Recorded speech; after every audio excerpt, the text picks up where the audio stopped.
Emmitt Smith, Pro Football Hall of Famer, 3-time Super Bowl champion, here on behalf of Emergent Biosolutions. We'll talk about that. And here on behalf of my colleague from NFL Network, 3-time Super Bowl champion and Pro Football Hall of Famer, Michael Irvin. Good to see you guys together. It's funny because, again, obviously we're thrilled that we have guests of your stature who are coming on the show. You were doing the intro. But I heard that you guys were in the same time frame of potentially appearing, and I'm like, see if they'll do it together. Perfect too, Rich. And it's so funny when you were just doing that intro. Emmitt did. We did. We used to do this before each game. Right at this, we stand at the tunnel. Yeah. It's right before everybody goes out. They're getting ready to introduce us. We look at each other and say, "Hey, by land or by air, they must go down." You see what I'm saying? And we say double trouble, 22-88. Let's go be double trouble. And we do that. And by land or by air, they went your down. ass going down. They went down. They went down. They went down. It's so funny. It wasn't lost on me that on the night of Jimmy Johnson finally going into the Ring of Honor, and I knew it would be like a night at the museum where all the Cowboys would show up together, right? That when Jimmy was making his speech, and you knew he was going to finish with the line, "How about them Cowboys?" You knew it. You could see he was winding up from making that pitch, that he stopped when he was making his speech right in between the two of you and nailed it. It wasn't lost on me. He did it with the two of you guys right there. I wonder what you thought when that happened. Emmitt? I was just like, I knew it was going to come. And I was trying to determine whether or not I wanted to mess up his hair again or not. He did ask me. I said, "Mike, should I mess his hair up, man?" Let it go. He said, "No, we too old for that." We're too old for that right now. I did say that, didn't I? So let it go. I said, "Yeah, you know what? I might take away from his moment, so I'm not going to do it. This is his moment. I don't want to mess with it." Yeah. Right. But him ending up right there in that shot right there, Rich, I said the same thing. Right after you saw it, people were memeing it out. It became, and I said, with that, how about them Cowboys? I said, that's going to be the moment right there. Yep. But what makes it special is that journey. Really, man, when we got there, like, we go 3-13 and 1-15, and then I got this joker coming in. The third year, we get this joker coming in as my roommate, and we won 4 games in 2 years. And we sitting in the room. I said, "Man, what you got planned, dog? What you want to do?" He said, "Joe, we're going to win Super Bowls. I'm going to win the rush title." I said, "Young joker, go to sleep, Joe." Boy, I almost said ninja. I did. I was so mad. I done won 4 games in 2 years, and this joker over here talking about, boy, go to sleep. But he ended up doing just that. And it was the journey. All the times we got our butts kicked, and we're going to do a players-only meeting, and then just go get our butts kicked some more, going through all of that. I'll tell people this.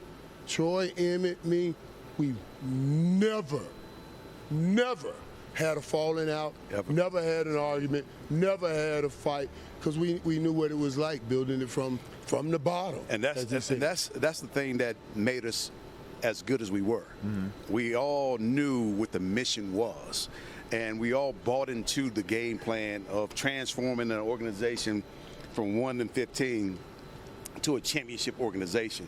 And Jimmy was at the helm of it. I knew once I got there what the expectations were going to be. I just did not know how difficult it was going to be to get all of that together. But through that whole entire process, we grew together. We matured together. We played at a high level together, and we lost together. We went through a lot together. Mm-hmm. And so that team itself was built inside out, and it was built to go out and destroy whatever it was in front of. Now, we competed at the highest level amongst ourselves, which made us ready for anybody and anything that was out there. That's why we were different. So people look at us and they ask us, how about the current Cowboys? They ain't gone through this. Right.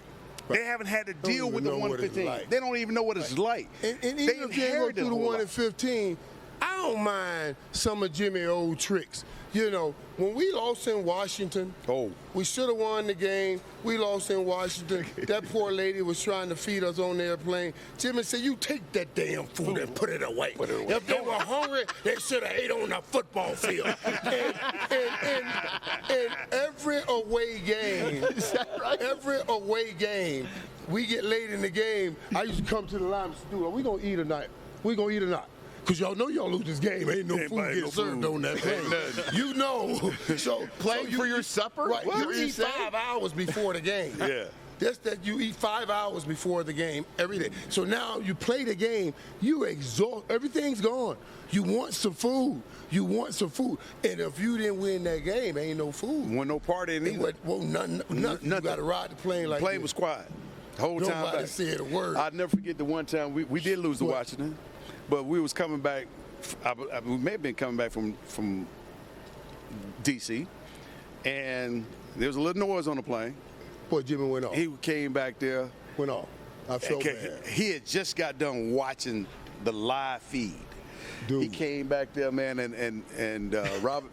I mean, everybody. Everybody heads on the block. Yeah. Now, I'm not gonna call out no names, right. but it man, was everybody. Everybody heads on the block. Shut up and shut up. But I'm gonna cut on that. You say another word, I'm gonna cut you before the plane lands. I mean, He said that? He said that. We sit back there like this. Damn. Damn. So you get the fourth quarter, you like, Joker, hey, what y'all gonna do now? We talking like you can either whoop these jokers or we gonna deal with that joker. Let's go. And it was always easy, just whoop their ass. And get on that plane and get us something to eat. Exactly. You know what it's I'm one of those saying? things where you better go outside and whoop somebody behind and then come back to the house and say, Mama, we did what we needed to do. Can we get something to eat Can we get something to eat now? it was funny, man. It was funny. Man, but it was serious. Yeah. And that's the problem, honestly. If you don't hate losing to that degree, and sometimes you got to help instill that in people. I keep talking about it. Dallas Cowboys have enough skill. It's about the will. And that's what's killing them. They don't want it like they should want it. And you can't win it unless you want it so badly. That's just the reality. When you want something so badly, you're willing to make whatever sacrifices you need to make personally to make it work for everybody. Because once you do that, you learn a lot about who you are, and not only who you are, but what you have the potential to become. And then you see that whole process come together. It's nothing like it. Then it's nothing like it. Because once you reap the rewards of it, it's like, man, this is my brother's keeper. Like Prime said, that phone rang, he's picking up. Right. You don't have that kind of relationship without having a true relationship with somebody that you care about and that you've been in the trenches with, that you can learn from and trust. Because I'm entrusting my career in his hands, and he's entrusting what he does into my hands. My job was to make sure that Troy stayed upright. Right. And then if it was cover 2, I need to run their ass out of cover 2. If it's cover 3. Right. And literally, when we say trusted, because there were games, man, I remember we playing Washington, and I hurt my rib. And Emmitt would say, just stay out there. I said, man, I could barely breathe. He said, they don't know that. Just stay out there. That's what you told just me. keep the safety out there, and I'll run. In the New York game, when he hurt his shoulder. And I'm like, dude, we need this game for the bye. And he's in there, can't go no more. I said, they don't know that. Just stand back there. He told you. So they can blow the box, I'll catch the pass. They don't know that you stand your butt. And they weren't supposed to give me the ball anyway. They weren't supposed to give me the ball anyway. They lied to me. Right, he handed the ball. Kept handing it to me. They threw it to me. But that was the game. But you kept on. No, here's the philosophy. The greatest game I've ever seen, I remember going to him in the locker room and grabbing him and crying and said, dude, you gave us up. He was like, I said, dude, you gave us up. He said, Michael. I said, man, no, really. He said, Michael, my shoulder, man, get off my shoulder. I said, oh, my bad. You thought he was crying with you, but instead you were my shoulder, man, get off my shoulder. It was funny, man. We had some moments. So then how do you get the how do you instill that philosophy? See, if you don't have it initially, there's some people that got it. Yeah, naturally. Emmitt has it. Kobe getting the statue today. You think somebody had to instill this in Kobe? Kobe want to whoop your butt at any and everything. You know what I mean? Kobe Bryant from the Lakers. That's what makes him great. If I can't, now, you know, some has it, but everybody doesn't. But the ones that don't, I need a coach to help instill it. See, Jimmy had guys that had it, but when Jimmy used to give pre-practice speech. We're like, Coach, we don't got to take all these pre-practice speeches all the time. We're wasting time. Let's get to it. Coach said, I ain't talking for you or Emmitt or Troy. I ain't talking to them.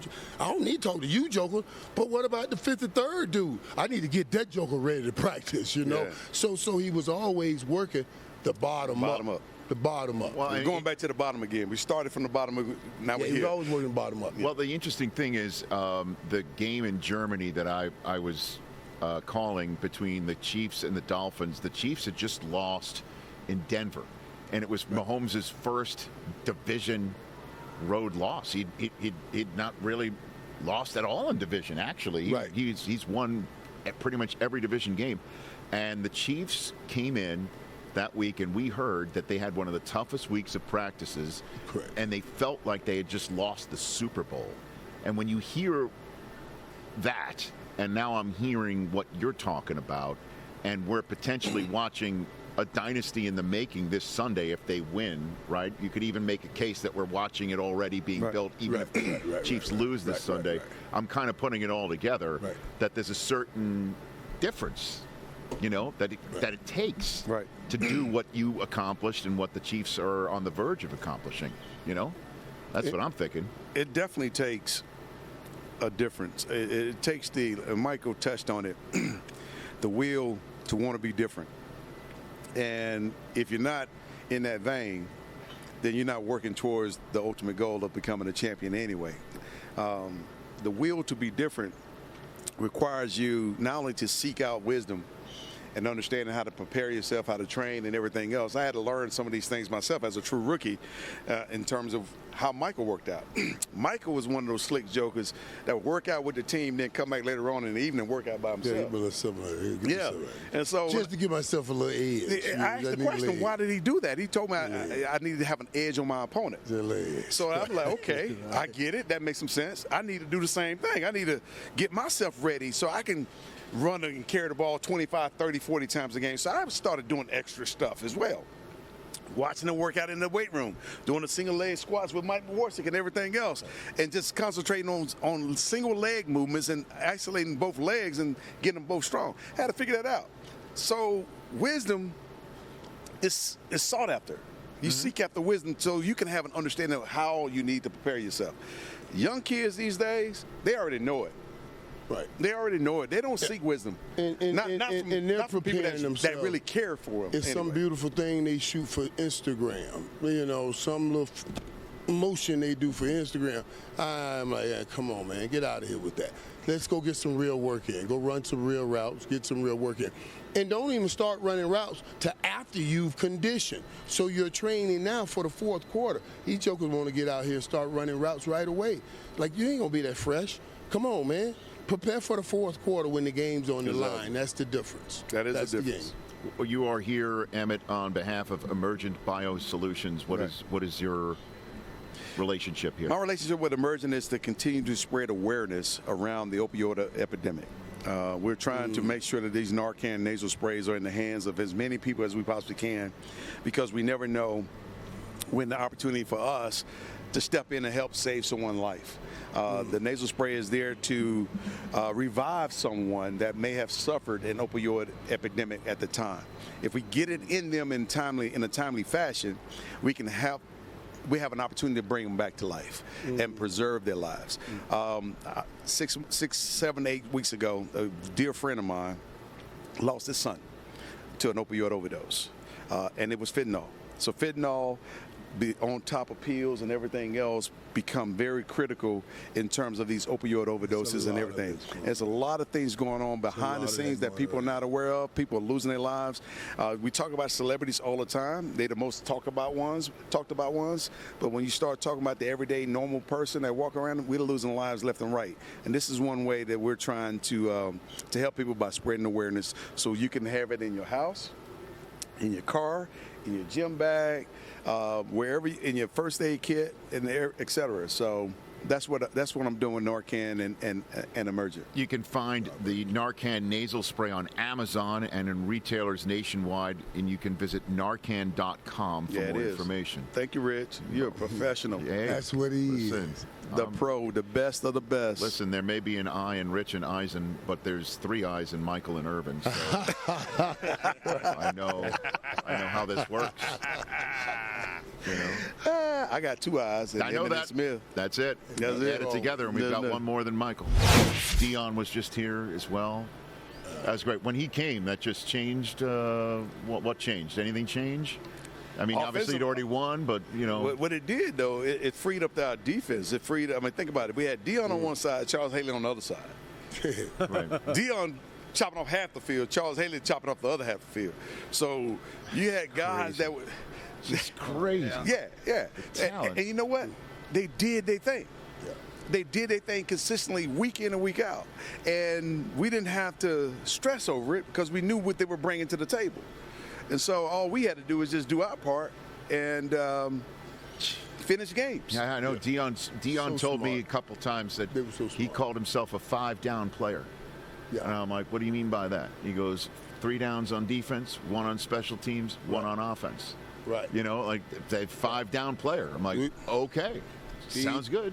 He is as talented a guy as you would ever meet. Man. Yep. And listen, getting Deion to come over, you know, I was recruiting him heavy after all of the championship stuff, man, to bring him over. It was so perfect. When we got Deion, it was all perfect. Because, you know, we were already Hollywood anyway. You know, Deion came and got a hold and attached to that, and it was just great stuff. I want to talk, because people don't give these guys enough credit. We talk, Rich, just like you said, about their talent. These are 2 very smart football players. Oh, yeah. Smart dudes that have changed the game. Deion, I remember going up against Deion, and then the first time, because I was trying to bully him at the line of scrimmage, he's the first DB that said, okay, he put a leg back, 1 foot back. If I've got you in position with both legs, you're standing parallel, I'm in a running position, I know I can run through you because the laws of inertia says any object hitting the same object, given the same weight, the size should move the object. I'm bigger than Deion. I'm going to hit him, bam, and go through him. Deion, after feeling my weight a couple times, said, wait a minute. And he put them legs back, and now I said, ooh, that battle just changed. Because now force meets force. Yeah. Little things like that, you'll see DBs pick it up. Deion started all of that.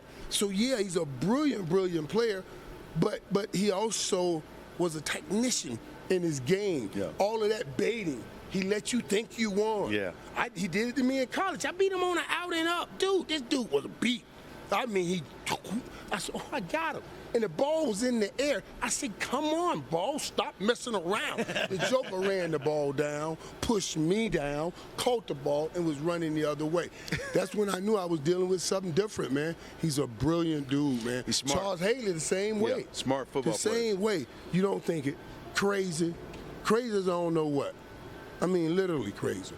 But real smart when it came to football. One of Real my smart. favorite moments, and by the way, we're back on our radio with Michael Irvin and Emmitt Smith.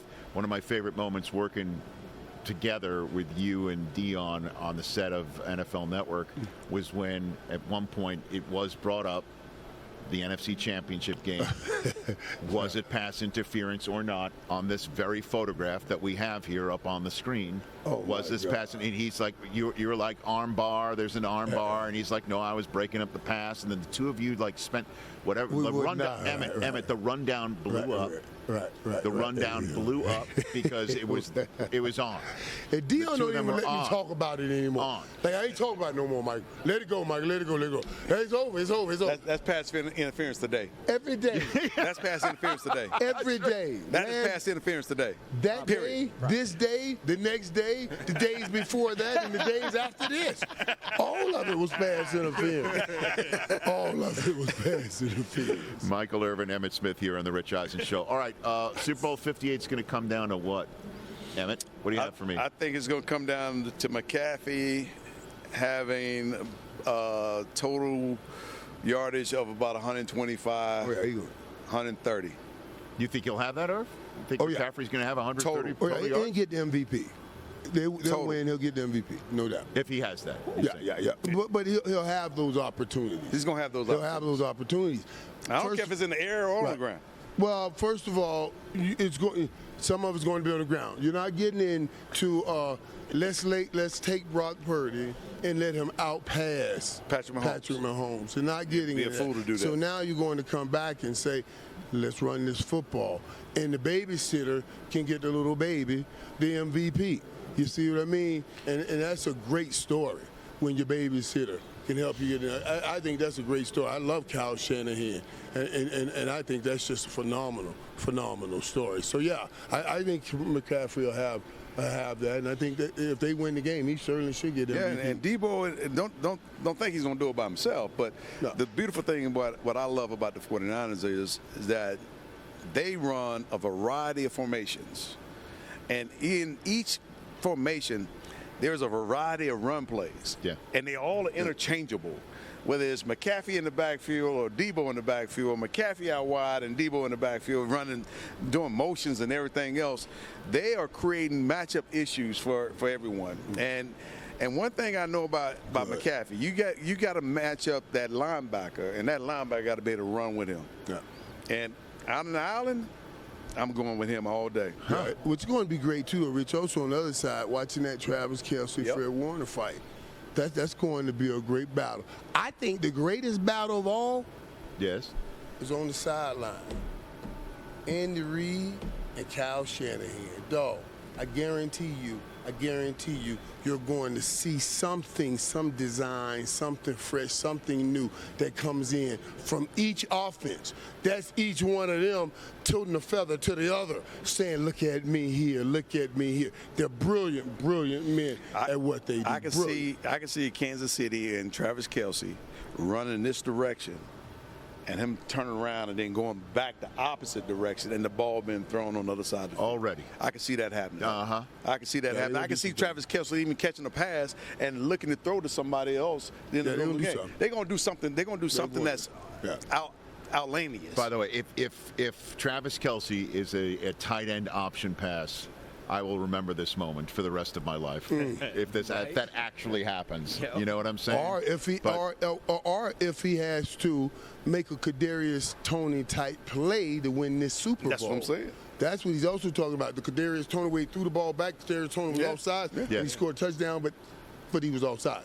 You know what I mean? So he may pull off his side. Of course, Kadarius ain't really been back on the football field.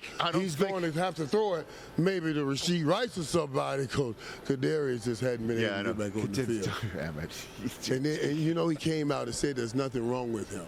No, there's something wrong with you. You kept dropping the damn ball. That's what's wrong with you. That's why you're not playing. Like, no, I'm healthy, man. I don't know what they talking about. Oh, we know what they talking about. You ain't healthy. You got bad hands. That's a sickness that you can't get on the field with. We got to keep you off the field. Bad hands don't work. If your job is wide receiver, that's an occupational hazard. That's what we call it, right? That's what they call that. But I like Kadarius. I like it. Throw me the ball, coach. Throw me the ball. You can't win.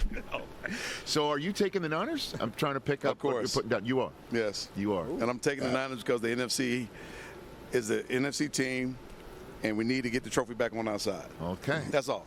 And although the Chiefs are originally from Dallas, I'm taking the Niners. But Emmitt, you know what, boy, you're really getting it now. You get in this business somehow, some way, just make sure you win. That's pretty good right there, what you just did. You win on Dallas and you win on the NFC. That's pretty good. So buddy. I know we're going to be doing this for 8.5 hours on Sunday, Michael, on NFL Network, and you'll be asked. But I'm conflicted on who wins this game because of what I always talk about. There's stark difference. I believe the 49ers have the skill. Yeah. But I believe it's hard to match that will of Patrick Mahomes, Travis Kelce, and what they do over there. And they perpetuated it and instilled it in others, man. The way they came out in that Baltimore game set the whole stage they tossing around Justin Tucker stuff. Get out of here, you know. We coming in here to bully. And then they did that first half. So, boy, that will is different. I don't know. I'm really conflicted on it. Skill or will, which is most important? Well, here's the will for the 49ers, though. We saw what they did to the Cowboys in week 3. Then we also saw them bouncing back last time. They in the NFC Championship game. That both games. They did. So they did that a great team job. is built to withstand a whole lot. And that defense, I love that defense. They got Trey on one side, and they got Bosa on the opposite side. And neither one of them had a great game in the NFC Championship game. Right. Neither one of them. But you put them boys out there. They play hard. I like that this defense. game, yeah. It's going to be a good game. But the thing that I think will separate the Chiefs from the Niners is going to be the experience of the Chiefs and the inexperience of the Niners. How they prepare right now leading up to this game. Will they exert more energy leading up to the game, or will they wait and let that energy crescendo the day of the game? And I thought it was interesting that Patrick Mahomes said to all his guys, listen, let's not try to hit Las Vegas. Let's focus on winning, and I'll bring everybody back out here. Yeah. You know what I mean? Yep. I mean, that was smart. Very smart. But why did he feel he needed to say that? There are two sides to it. Maybe he heard some rumblings about, boy, we going to hit him, man, and he tries to bring him back up, you know. But, boy, I can't wait to see it. Because what he's telling you is him and Travis Kelce ain't going to let this get away like that. No. They're doing everything they can. Which is a tribute to the quality of leadership that's on that team. Which is why when you guys were talking about earlier before that if you either have the desire and the hatred of losing or you do not. And if you haven't been through the crucible of losing, you got to have a coach that puts it in you. And remember, that coach went to Washington, tried to put it in them, and tried to coach them hard and put winning in them, and they puked it back up. Well, we don't want that, coach. We don't want that. They regurgitated it and complained and everything. You can't complain your way to greatness. No, you can't. You got to put in the work to go. And you got to go through it. You got to go through it. You cannot avoid it one way, or you got to go through it. Narcan.com for more information on what Emmitt is talking about through Emergent Solutions to tackle the stigma around opioid use and accidental overdose through the rescue campaign. Narcan nasal sprays available on Amazon and in retailers nationwide. And Irvin and I, our pregame show started 10 minutes ago. So we've got that going on. In hour number 3, Charles Woodson's going to join us here in studio, as will Kurt Warner. Hour number 2 here from Vegas is in the books. We're still here on Roku for about another minute plus. Can you pop that photograph up one more time of Jimmy with just leaning in to you two guys and you just loving it? And look at like the presidential quarterback back there, just like because he was. It's the perfect play. You know what I mean? Like, and he's smiling, looking at you guys do your thing, and he's just sitting back there. Because he was really influential in making this happen, right? I was about to say this, Rich. Let me tell you something, man. We got about a minute plus. The here. love that those two share right there, and especially they didn't start great, but where they are today and the love they have, I just that wouldn't have happened without Troy. No. I'm gonna tell you right now, there are things Troy did that would not have happened without Troy, and I just love him for it. Yeah, and Troy doesn't talk about that. No, he shouldn't, and he won't, and he won't talk about it, and he won't. But we know. Trust me, we know. We know. There's no way that happens without Troy. And I just love how he leaned into the two of you guys. He knew exactly where to fall when he stuck the landing on his speech with that "How about them Cowboys" one more time. It's truly one of my favorite pictures of the football season, right up there. And I know you were psyched to be there, and what a game that was against Detroit, which almost made it here, obviously. And then we got a big. Great. Well, thanks for coming here, guys. Thank you, guys. I cherish it. That's for sure. Catch the Rich Eisen Show every single day on the Roku channel, 12 to 3 Eastern, for free.